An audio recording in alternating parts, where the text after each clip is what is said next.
In the desolate stretch of Maine's coast, where the Atlantic's roar was a constant companion, stood the Shipwreck Point Lighthouse. Its keeper, Thomas Grayson, had devoted decades of his life to its light. The recent loss of his wife, Mary, left him alone in the echoing halls of the lighthouse, where shadows seemed to deepen with his grief. As the days turned into nights, an unsettling presence began to creep into Thomas's solitude. It started subtly, whispers in the wind, the faint scent of Mary's lavender perfume lingering in the air. Dismissing it as imagination, Thomas continued his nightly routine, keeping the light burning against the dark sea. One particularly foggy night, as the lantern's glow cut through the mist, Thomas saw her. Mary's ghostly figure hovered near the cliffs, her form shimmering in the fog's embrace. His heart raced, a mix of longing and fear.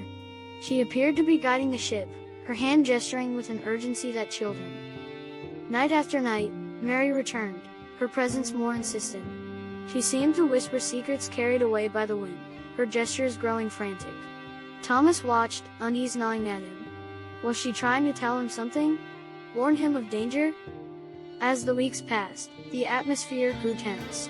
The lighthouse felt alive with unseen eyes, shadows shifting in the corners of his vision. Thomas began to dread the night, yet was drawn to the lantern room, compelled by a force he couldn't name. Then came the storm, the fiercest in years.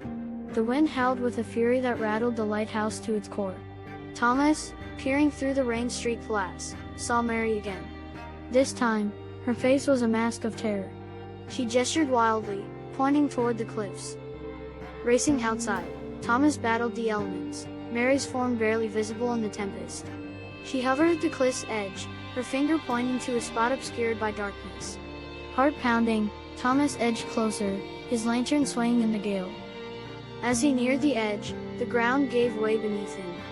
He fell back just in time, the lantern slipping from his grasp and shattering on the rocks below.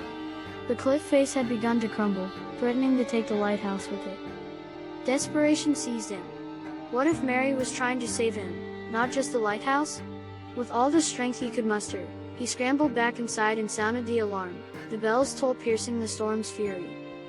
The villagers arrived, drawn by the urgent call, and together they fought the storm, shoring up the land with whatever they could find. As dawn broke, the storm subsided, leaving the lighthouse standing defiantly against the battered cliffs. Exhausted, Thomas returned to the lantern room, expecting to see Mary one last time. Instead, he found something chilling. Scrawled in the condensation on the glass was a single word: run. Realization struck him like a bolt. Mary hadn't been warning him about the cliffs, she was warning him to flee. The lighthouse was cursed, its light a beacon not just for ships, but for something darker that dwelled within its walls. As he stood there, the shadows seemed to gather, whispering secrets of the past. Mary had tried to protect him, to guide him away from the true danger, the malevolent presence that had claimed her and now sought to claim him.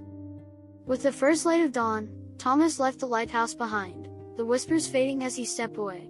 The villagers watched him go, their faces etched with relief and understanding. They had always known the truth, whispered in hushed tones, a truth that Mary, with her final act of love, had revealed to him.